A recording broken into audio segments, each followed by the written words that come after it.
আমি একটা কোণায় দাঁড়িয়ে দেখছিলাম দুটি ছেলে গেরুয়া বসন পরে মন্দিরের সিঁড়ি মুছছিল। এত মন দিয়ে আমি কাউকে সিঁড়ি মুছতে দেখিনি। এত ভালোবাসা দিয়ে আমি কাউকে ধুলো তুলতে দেখিনি। সিঁড়ি নয়, যেন জননীর ত্বক থেকে ধুলো তুলছিল। এভাবে কেউ সিঁড়ি থেকে ধুলো মুছতে পারে এ আমি কোথাও দেখিনি।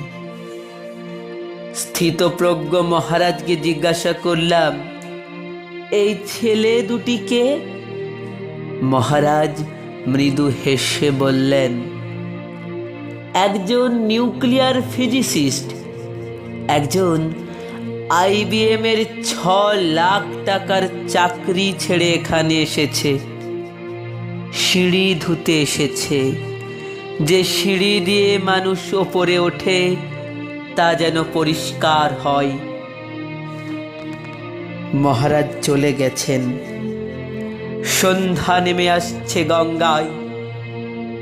আমার ভেতরেও নামছে সন্ধ্যা।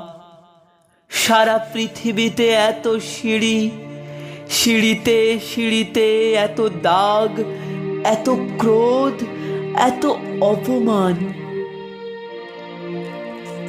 আরতি শুরুর আগে মনে হলো, যে সিঁড়ি মুছতে পারে না সে কোনো দিন মানুষের চোখের জল মুছতে পারবে না।